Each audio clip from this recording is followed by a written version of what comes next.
الله تعالى وبركاته. الحمد لله رب العالمين، والصلاة والسلام على سيدنا محمد وعلى آله وأصحابه أجمعين، أما بعد. فقد قال الله تعالى في القرآن العظيم والفرقان المجيد: أعوذ بالله من الشيطان الرجيم، بسم الله الرحمن الرحيم. إنك ميت وإنهم ميتون، صدق الله العلي العظيم.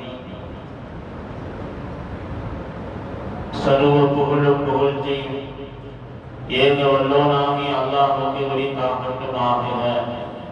சாந்தியும் சமாதானமும் நம் உயிரிலும் மேலான கண்மணி நாயகம் ஸல்லல்லாஹு அலைஹி வஸல்லம் அவர்கள் மீதும் அவர்களது அடிச்சுவட்டி அடிபெறலாது பின்பற்றிய சத்திய சஹாபாக்கள், தாபீன்கள், தபஅ தாபீன்கள், நாதாக்கள், நல்லோர்கள், வலிமார்கள், குறிப்பாக நம் அனைவர் மீதும் அல்லாஹ்வுடைய சாந்தியும் சமாதானமும் என்றென்றும் குறைவின்றி நிறைவாக நிலவட்டுமாக. ஆமீன். அன்பு நிறைந்த அன்பு சகோதரர்களே, அல்லாஹ்வுடைய நல்லடியார்களே, பாசத்துக்குரிய தாய்மார்களே, சகோதர சகோதரிகளே, இன்றைக்கு ஓதப்பட்ட அருள்மறையான திருக்குர்ஆனுடைய கடைசி ரக்காத்திலே ஓதப்பட்ட ஒரு வசனத்திலிருந்து நாம் சில செய்திகளை பார்க்க இருக்கிறோம். அந்த வசனம் என்பது மரணம் குறித்தும், மரணத்துடைய வாழ்க்கை குறித்தும், மரணத்திற்கு பிறகுள்ள மன்னரை வாழ்க்கை குறித்தெல்லாம் அருள்மறையாம் திருக்குர்ஆன் பேசுகிறது.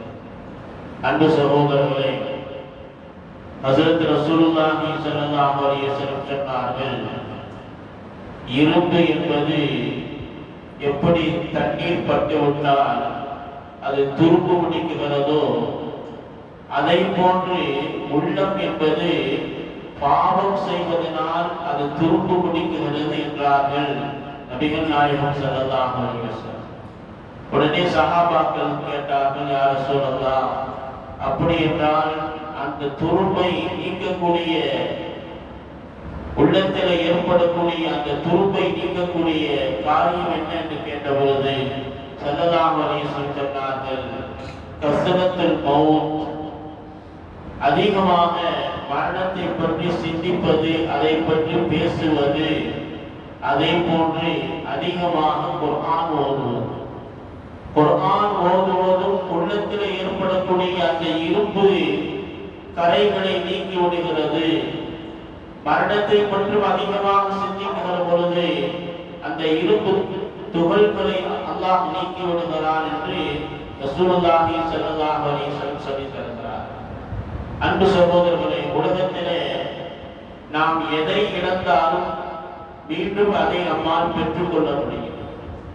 உதாரணமாக செல்வம் இருக்கிறது, செல்வத்திலே நஷ்டம் ஏற்பட்டுச்சு அப்படின்னா அந்த செல்வத்தை இன்னொரு நாள் சம்பாதிச்சுக்கலாம். பிள்ளைகள் இழப்பு ஏற்பட்டது, அல்லாஹ் பாதுகாக்க வேண்டும். அல்லாஹ் இன்னொரு நாள் அந்த பாக்கியத்தை நமக்கு தந்து விடலாம். பதவி பட்டம் போய்விட்டது என்று சொன்னால் அந்த பதவி பட்டங்களை நம்மால் பெற்றுக்கொள்ள முடியும். இப்படி உலகத்திலே சில விஷயங்கள் இழந்து விட்டாலும் கூட அவைகளை நம்மால் ஈடு செய்ய முடியும். ஆனால் சில விஷயங்கள் இழந்தால் இழந்ததுதான், போனால் போனதுதான், அது திரும்பி வரவே செய்யாது. அதுல ஒன்று நேரம். நம்முடைய நேரங்களும் காலங்களும் போனால் போனதுதான், ஒரு காலமும் அது திரும்பி வரவே செய்யாது. இரண்டாவது நம்முடைய இளமை காலம். இளமை காலம் என்பது அதுவும் அப்படித்தான். அந்த இளமை காலம் என்பது மிகப்பெரிய ஒரு பாக்கியமான காலம். அது அந்த காலத்தை நாம் தாண்டி விட்டோம் என்று சொன்னால் திரும்பவும் ஒரு காலமும் அந்த இளமை காலம் நமக்கு திரும்பவே செய்யாது. அதை போன்று நம்முடைய உடலில் இருந்து வெளியாகக்கூடிய உயிர், நம்முடைய உடலில் இருக்கக்கூடிய அந்த உயிர் என்பதை அல்லாஹ் பறித்து விட்டார் என்று சொன்னால் திரும்பவும் அந்த உயிர் உடலுக்குள்ளாக வராது. அதாவது உலக வாழ்க்கை நமக்கு கிடையாது. எனவே இந்த இழப்புகள் என்பது ஈடு செய்ய முடியாத இழப்பாக இருக்கிறது. எனவே நாம் மரணத்தை குறித்தும் மன்னரை வாழ்க்கை குறித்தும் அதிகமாக எப்போதும் நாம் பேச வேண்டும். ஏனென்றால் மரணம் என்பது எல்லோருக்கும் நிச்சயமாக சத்தியமாக அது ஏற்படக்கூடியது. யாரும் அதை விட்டு தப்பிக்கவே முடியாது. மரணம் என்பது இல்லாத ஒருவன் இருக்கிறான் என்றால் அது அல்லாஹ் மட்டும்தான். இறைவனுக்கு மட்டும்தான் மரணம் என்பதே கிடையாது. அல்லாஹ் குர்ஆனில் சொல்லித் தருகிறான் அல்லவா, உலகத்தில் எல்லாம் அழிந்து விடும். குல்லு மன் அலைஹா ஃபான் வ யப்கா வஜ்ஹு ரப்பிக துல் ஜலாலி வல் இக்ராம். அல்லாஹ் மட்டும்தான் நிலைத்திருப்பான், நிலையானவன், நித்திய ஜீவன் உள்ளவன். அவனுக்கு மரணம் என்பது கிடையாது, அவனுக்கு தூக்கம் என்பது கிடையாது, அவனுக்கு களைப்பு என்பது கிடையாது. அல்லாஹ் மட்டும்தான் உலகத்திலே நிரந்தரமாக இருக்கக்கூடியவனாக இருக்கிறான். மரணம் என்பது எல்லோருக்கும் வரக்கூடிய, ஏன் மனிதர்களாக இருந்தாலும் மரணம் வரும், மலக்குகளாக இருந்தாலும் மரணம் வரத்தான் செய்யும். மலக்குகள் மரணத்தை ஒட்டி தப்பித்து விட முடியுமா? அவர்கள் அல்லாஹ்வுடைய ஒரு வித்தியாசமான படைப்பாக இருந்தாலும் அவர்களுக்கும் மரணம் இருக்கிறது. நபிகள் நாயகம் ஸல்லல்லாஹு அலைஹி வஸல்லம் சொல்லித் தருகிறார்கள், உலகத்திலே மலக்குகளுடைய எண்ணிக்கை எவ்வளவு என்பதை அல்லாஹ் மட்டும்தான் அறிவார். எத்தனை கோடி மலக்குகள் இருக்கிறார்கள் நம்மால் எண்ண முடியாது.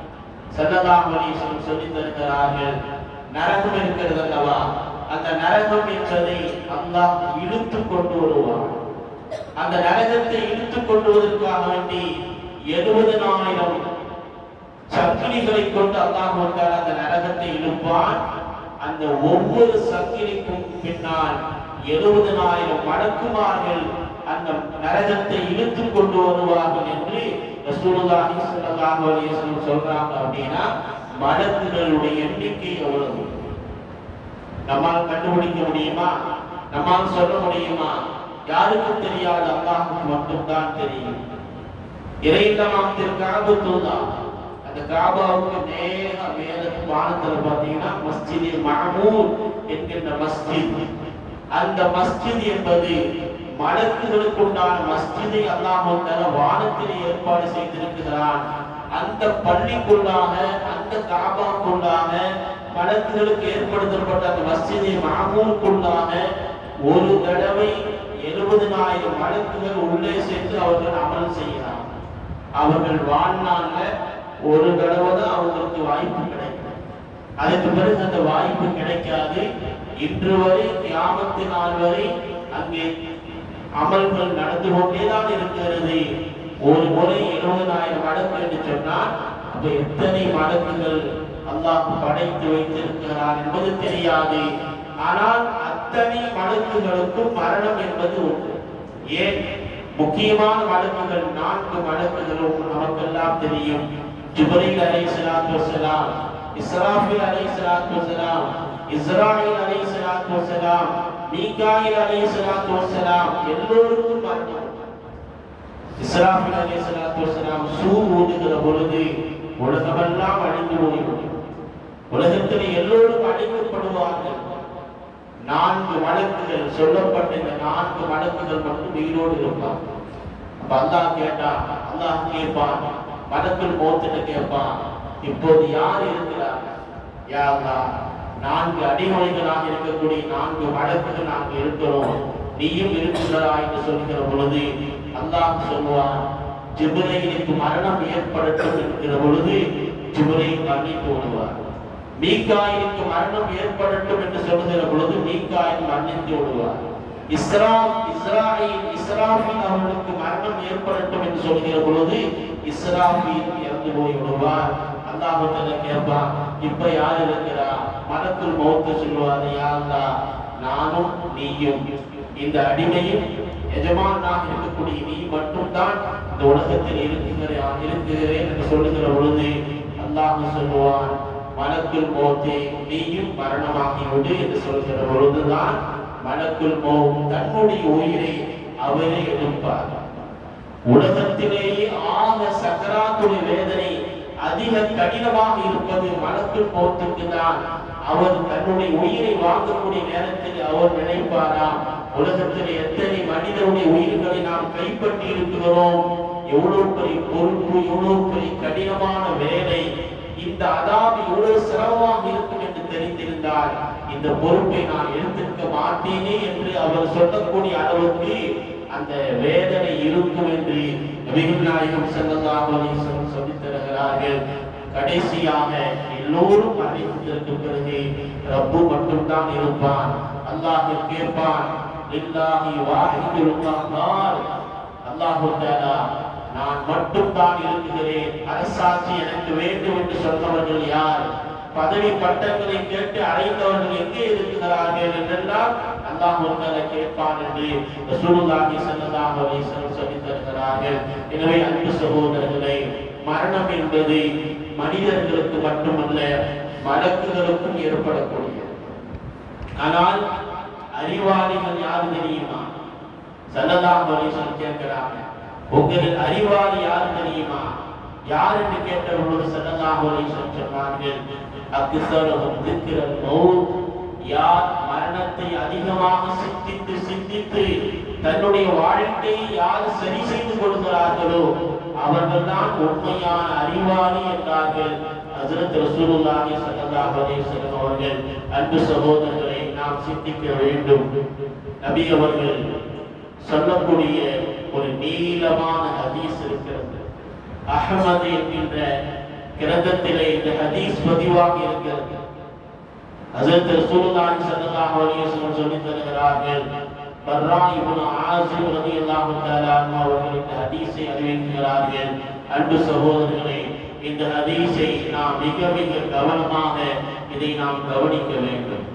ஸல்லல்லாஹு அலைஹி வஸல்லம் சொல்லித் தருகிறார்கள், இமாம் பர்ரா இப்னு ஆஸிம் சஹாபி அவர்கள் சொல்றாங்க, மதீனத்து சஹாபாக்கள்ல ஒரு சஹாபி வஃபாத் ஆயிட்டாங்க.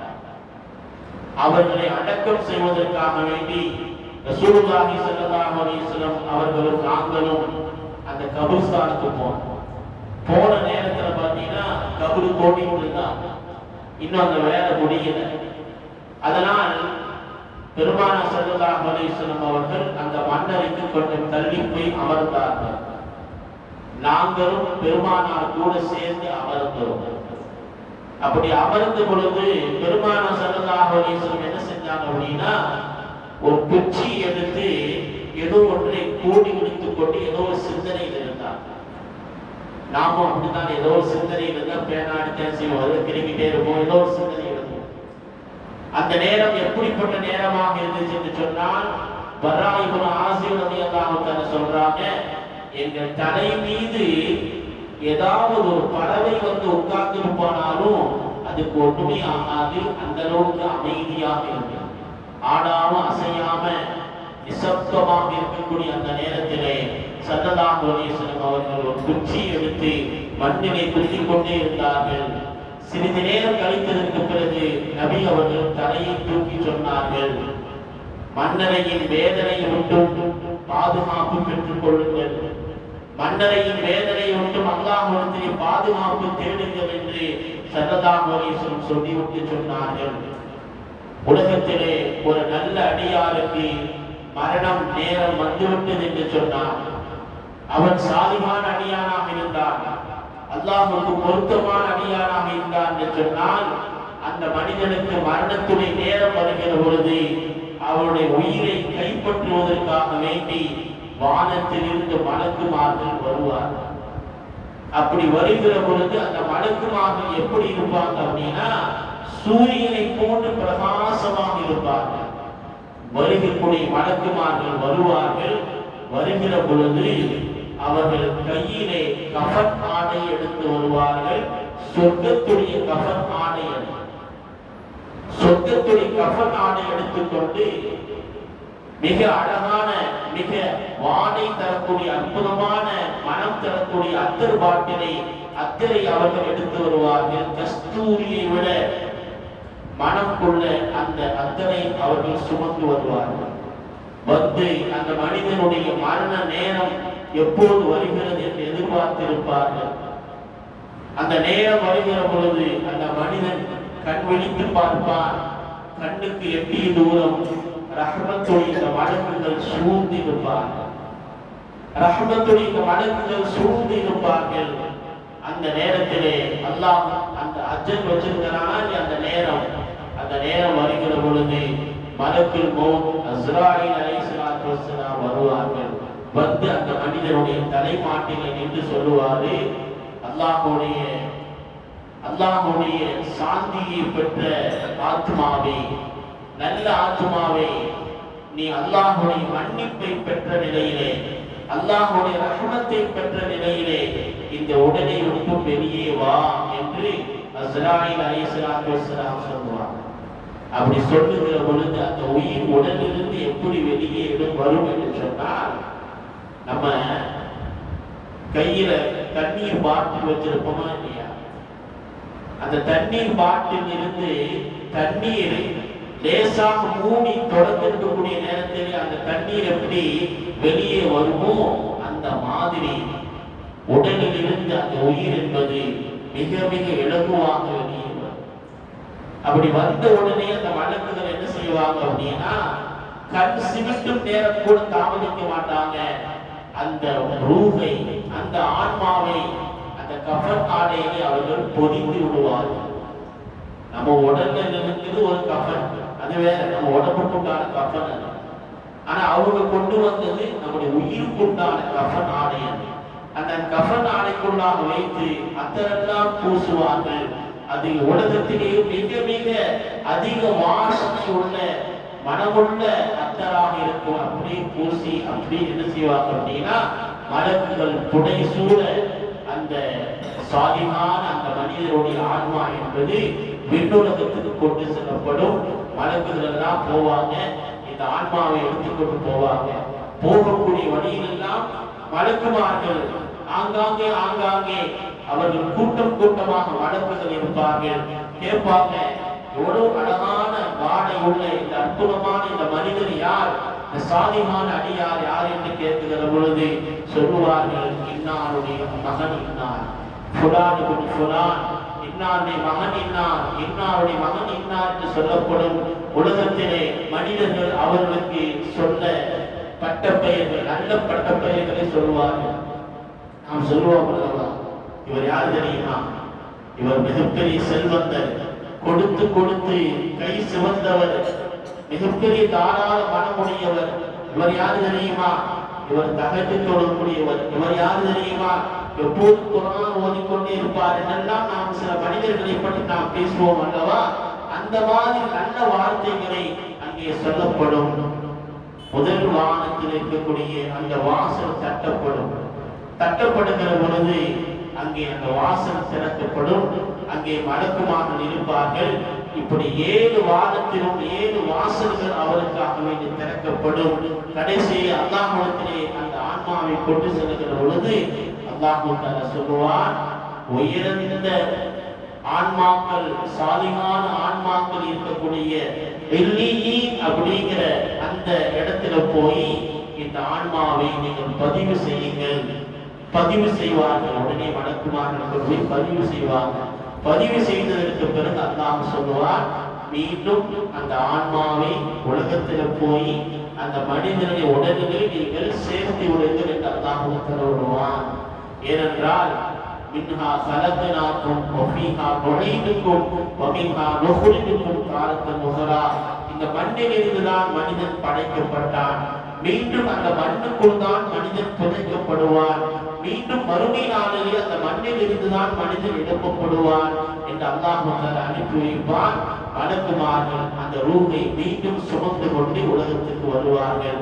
அதற்குள்ளாக இங்கே பார்த்தீங்கன்னா எல்லாம் குளிப்பாட்டி ஒரு கூடி ஜமாத்து கூடி கஃன் செய்து அவர்களை கபர்ஸ்தானுக்கு கொண்டு போய் அந்த கபர்ல உள்ள அடக்கம் பண்ணிட்டு 7 அடி நகர்ந்து வரக்கூடிய அந்த நேரத்தில் தான் அங்கே அந்த ஆன்மாவை மலக்குமார்கள் உடலில் வந்து ஊதுவார். மீண்டும் உயிர் ஊதப்படும். அப்படி ஊதப்படக்கூடிய நேரத்தில் தான் 2 மலக்குமார்கள் வருவார்கள். வந்து கேட்பார்கள், மன் ரப்புக, உன்னுடைய ரப்பு யார்? உடனே அந்த அடியார், சாலிஹான அடியார் சொல்வார், என் ரப்பு அல்லாஹ். மன் ரப்புக என்று கேட்கிற போது அல்லாஹ் தான் என்னுடைய எஜமான் என்று அவர் சொல்வார். வமா தீனுக்க, வமா இஸ்லாமுக்க, வமா நபியுக்க, உன்னுடைய மார்க்கம் என்ன, உன்னுடைய தீன் என்ன? இதோ இவர் யார் என்று முஹம்மது ரசூலுல்லாஹி ஸல்லல்லாஹு அலைஹி வஸல்லம் காமித்து கேட்பார்கள். ஆதா ரசூலுல்லாஹி ஸல்லல்லாஹு அலைஹி வஸல்லம் என்றால் அழகாக தெளிவாக கேட்கக்கூடிய கேள்விகளுக்கு கிளியரா எல்லாம் பதில் சொன்ன உடனே அல்லாஹ் தஆலா வானிலிருந்து ஒரு சத்தம் கேட்கும், என்னுடைய அடியான் உண்மை சொல்லிவிட்டான், சத்தியத்தை தான் அவன் சொல்லுகிறான், அதனால் அவனுக்கு சொர்க்கத்தின் வாசலை திறந்து விடுங்கள் என்று சொல்லப்படும். சொர்க்கத்துடைய ஆடைகளை அவர்களுக்கு அணிவீங்கள் என்று அல்லாஹ் சொல்லுவார். சொர்க்கத்துடைய விரிப்புகளை அவனுக்கு நீங்கள் விரியுங்கள் என்று அல்லாஹ் சொல்லுவார். உடனே மலக்குமார்கள் சொர்க்கத்துடைய விரிப்பை விரிப்பார்கள், சொர்க்கத்துடைய ஆடையை அவனுக்கு அணிவிப்பார்கள், சொர்க்கத்துடைய அந்த சொர்க்கத்துடைய வாசலை திறந்து விடுவார்கள். அங்கிருந்து சுகந்தமான மிக அழகான அற்புதமான அந்த காற்று, சொர்க்கத்துடைய காற்று வீசிக்கொண்டே இருக்கும். அவருக்கு கண்ணுக்கு எட்டிய தூரத்தில் அல்லாஹ் வந்தாரா அந்த மன்னரை அல்லாஹ் வந்தாரா விசாலமாக ஆக்கி விடுவார். நம்ம எல்லாம் வந்துடுவோம், சொந்தக்காரங்க, நண்பர்கள் எல்லாரும் போயிடுவோம். ஆனா அங்கே ஒரே ஒரு அடியான் மட்டும் வருவார். அந்த தனிமையான அந்த இடத்திலே ஒரு அடியான் வருவார். அவர் பார்ப்பார், இவர் யாரு? மிக அழகாக இருக்கிறாரே, தோற்றம் என்பது மிக பொலிவாக இருக்கிறது, யார் இவர்? அந்த மனிதர் வருவார், பக்கத்திலே வருவார். இந்த அடியான் கேட்பான், யார் நீ? இந்த நேரத்திலே எனக்கு அருகாமையில் நீ வருகிறாயே, நீ யார்? உன்னை பார்த்தால் ஏதோ சுப செய்தி சொல்வதை போன்றல்லவா தெரிகிறது, நீ யார் என்று கேட்கிற பொழுது அந்த மனிதன் சொல்லுவான், நான் தான் நீ செய்த நல்ல அமல்கள், நீ செய்த நல்ல அமல்கள், நற்காரியங்கள் நான் தான் என்று அந்த மனிதன் சொல்லுவான். அன்பு சகோதரர்களே, நாம் யோசிக்க வேண்டும், உலகத்திலே நாம் எதை சம்பாதிக்க வேண்டும், உலகத்திலே எதை நாம் சம்பாதிக்க வேண்டும்? நல்ல அமல்களை, நற்காரியங்களை நாம் சம்பாதிக்க வேண்டும். ஆனா உலகத்துல நம்ம எல்லாத்தையும் சம்பாதிச்சு வைக்கணும், எல்லாரும் போயிடுவாங்க. சொத்து சுகம், நம்முடைய உறவுகள், சொந்தங்கள், நண்பர்கள், உலகத்துலதான் அதோடு முடிஞ்சு போச்சு. நாம் செய்யக்கூடிய நல்ல அமல்கள் மட்டும்தான் நமக்கு தொடங்கி நிற்கும்.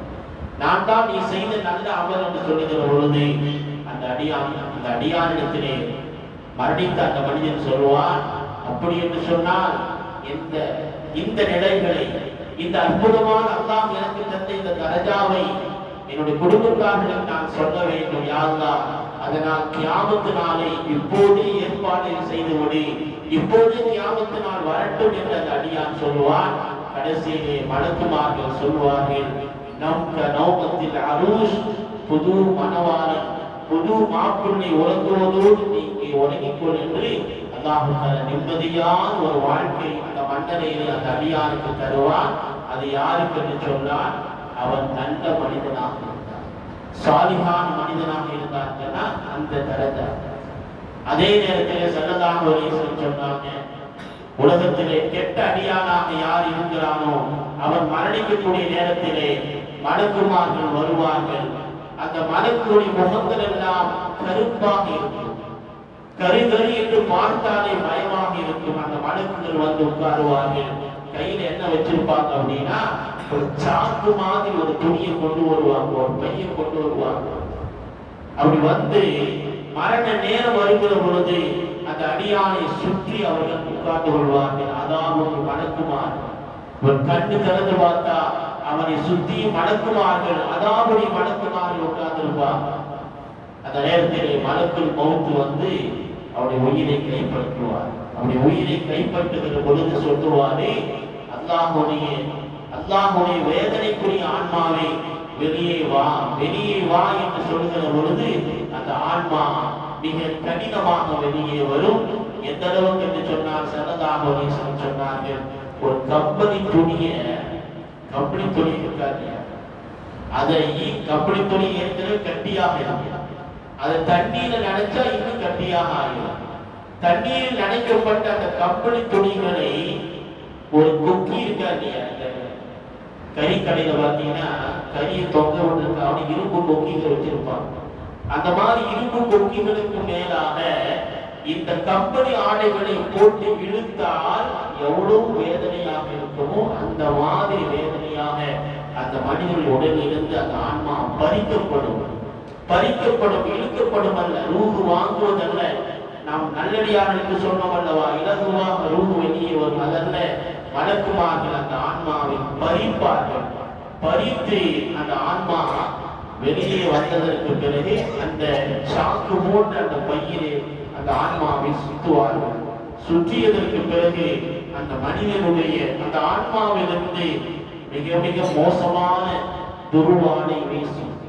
ஸல்லல்லாஹு அலைஹி வஸல்லம் சொன்னார்கள், அந்த வாடை எவ்வளவு கஷ்டமாக இருக்கும் அப்படின்னா, அது எப்படி இருக்கும் அப்படின்னா, மையத்தின் வாடையை விட, ஒரு பிணத்தின் வாடையை விட மிக மிக மோசமான, உலகத்திலே அருவருப்பான வாடையாக இருக்கும். அந்த வாடையோடு வானவர்கள் வானத்திலே சுமந்து போவார்கள்.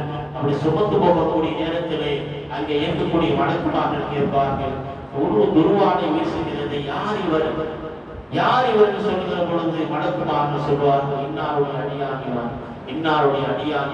யார் தெரியுமா இவன்? உலகத்திலே மது அருந்தியவன். யார் தெரியுமா இவன்? அண்டை வீட்டுக்காரர்களுக்கு துன்புறுத்தியவன். யார் இவன் தெரியுமா? விபச்சாரம் செய்தவன். யார் இவன் தெரியுமா? வட்டி வாங்கியவன் என்றெல்லாம் அங்கே மடக்குமார்கள் அவனை பற்றி சொல்வார்கள். கடைசியிலே முதல் வானத்தில் போய் கதவை தட்டுவார்கள். கதவை தட்டுகிற பொழுது அந்த கதவு திறக்கப்படாது. அந்த கதவு திறக்கப்படாது. பாவம் செய்த அடியானாக இருப்பதனால இவனை கொண்டு போய் பூமிக்கு அடியிலே சிஜ்ஜீன் என்கின்ற அந்த கெட்ட ஆன்மாக்கள் இருக்கக்கூடிய அந்த இடத்திலே கொண்டு போய் பதிவு செய்யுங்கள் என்று சொல்லப்படும். கடைசியிலே அவனை கொண்டு வந்து என்ன செய்வாங்க அப்படின்னா, மலக்குமார்கள் அந்த ஆன்மாவை கொண்டு வந்து தூக்கி எறிவார்கள். அப்படி தூக்கி எறியக்கூடிய அந்த நேரம் என்பது எப்படி இருக்கும் அப்படின்னா, வானத்திலிருந்து கீழே ஒழுகிற பொழுது ஒரு பறவை வந்து கொத்தி பறந்து போனால் எப்படி இருக்குமோ அந்த அளவுக்கு அந்த மனிதனுக்கு வேதனையாக இருக்கும். கடைசியிலே அவன் பதிவு செய்யப்பட்டு மீண்டும் மன்னரைக்கு கொண்டு வந்து எல்லோரும் கொண்டு வந்து அந்த உடலை அடக்கம் செய்து போய்விடுவார்கள். மீண்டும் அல்லாஹ் உயிரை கொடுப்பான். உயிரை கொடுக்கிற பொழுது மலக்குமார் வந்து கேட்பாங்க, மற்ற பூக்க தீனுக்க அவன் நபியுக்க அவன் இஸ்லாமுக்க வரிசையா கேட்கும் போதுதான் அவன் சொல்லக்கூடிய வார்த்தை என்ன தெரியுமா? லாதிரி லாதிரி, எனக்கு ஒன்றும் தெரியாது, எனக்கு எதுவுமே தெரியாது, லாதிரி எனக்கு ஒன்றுமே தெரியாது என்று சொல்வான். அல்லாஹ் சொல்வான், இவன் பொய் சொல்கிறான், இவன் பொய் சொல்கிறான். அதனால் நரகத்தின் வாசலை திறந்து விடுங்கள், நரகத்துடைய ஆடை இவனுக்கு அணிவியுங்கள், நரகத்துடைய வேதனை இவனுக்கு சுவைக்க செல்லுங்கள் என்று அல்லாஹ் உத்தரவிடுவான். மலக்குகள் அது ஓட்டு செய்வார்கள். அவருடைய மன்னரை என்பது நெருக்கப்படும். அது இறுக்கமாக ஆகிற பொழுது ஒரு விழா எழுந்து இன்னொரு விழா எழும்போடு சேர்ந்துவிடும் என்றார்கள் நபிகள் நாயகம் ஸல்லல்லாஹு அலைஹி வஸல்லம் அவர்கள். அல்லாஹ் நம்மை அப்படிப்பட்ட நிலைகளை ஒன்றும் அல்லாஹ் நம்மை பாதுகாப்பானாக. அன்பு சகோதரர்களே, அந்த நேரத்தில் ஒரு மனிதன் வருவான், மிக மிக அருவருப்பான மனிதன். இந்த மனிதன் கேட்பான், யார் நீ அப்படின்னு கேட்கிற போது அவன் சொல்வான், நான் தான் நீ செய்த பாவம், நீ செய்த கெட்ட செயல்கள், நீ செய்த பாவங்கள் நான் தான் உருவமாக வந்து அங்கே நிற்கப்படும். அல்லாஹ் தஆலா அந்த மனிதன் புலம்புவான், யா அல்லாஹ் கியாமத்தினாலே ஏற்படுத்தி விடாதே. ஏனென்றால் மன்னரையிலே செய்யப்படக்கூடிய வேதனையை விட 100 மடங்கு 1000 மடங்கு கியாமத்தினால் ஏற்பட செய்யப்பட்டு நரகத்தில் ஏற்படக்கூடிய வேதனை என்பது அதை விட கடினமானது. அதனால் அவன் கியாமத்தினால் வரை அந்த மன்னரைக்கு வேதனை செய்யப்படுவான், புலம்பிக் கொண்டே இருப்பான் என்றார்கள் நபிகள் நாயகம் ஸல்லல்லாஹு அலைஹி வஸல்லம் அவர்கள். எனவே அன்பு சகோதரர்களே, நல்லோர்களாக வாழ்வதும் நம்ம கையில் தான், தீயவர்களாக வாழ்வதும் நம்ம கையில் தான். எல்லாம் அல்லாஹ் நம்ம கையில் கொடுத்திருக்கிறான். நாம் எப்படி வாழ வேண்டும், நம்முடைய கடைசி முடிவு எப்படி அமைய வேண்டும் என்பதை யாரும் முடிவு செய்வதல்ல. நாம் தீர்மானிக்க வேண்டிய பொறுப்பு நம்ம கையில் இருக்கிறது என்பதைத்தான் நாம் யோசிக்க வேண்டும். அன்பு சகோதரர்களே, அல்லாஹ் தஆலா குர்ஆனில் சொல்லித் தருகிறான், குல்லு நஃப்ஸின் தாயிகத்துல் மௌத். இந்த ஆயத்தோடு முடிச்சிடலாம். குல்லு நஃப்ஸின் தாயிகத்துல் மௌத், ஒவ்வொரு ஆன்மாவுக்கும் நிச்சயமாக மரணம் என்பது நிச்சயமானது. வைன்னமா துவஃபூன உஜூரக்கும் யௌமல் கியாமா, மறுமை நாளையில் தான் அல்லாஹ் தஆலா உங்களுக்குண்டான கூலியை மறுமையில் அல்லாஹ் வச்சிருக்கிறான். ஃபமன் ஸுஹஸிஹ அனின் நாரி வ உத்கிலல் ஜன்னத ஃபகத் ஃபாஸ், யார் சொர்க்கம் நுழைகிறார்களோ, நரகத்தை விட்டு பாதுகாப்பு யாருக்கு இருக்கிறதோ அவர்கள் தான் வெற்றியாளர்கள். அமல் ஹயாத்து துன்யா இல்லா மதாஉல் குரூர், இந்த உலக வாழ்க்கை என்பது ஏமாற்றக்கூடிய ஒரு பொருள். இந்த உலக வாழ்க்கை என்பது ஏமாற்றக்கூடிய ஒரு பொருள் தான். நிரந்தரமான வாழ்க்கை என்பது மறுமையை அல்லாஹ் வச்சிருக்கிறான் என்று அல்லாஹ் அருமையான திருக்குர்ஆனில் சொல்லி தருகிறான். அல்லாஹ் சுப்ஹானஹு வ தஆலா மன்னரை வேதனையோட்டு அல்லாஹ் நம்மை பாதுகாத்து அருள் பாலிப்பானாக. வாஸிரு தஅவானா அல்ஹம்துலில்லாஹி ரப்பில் ஆலமீன்.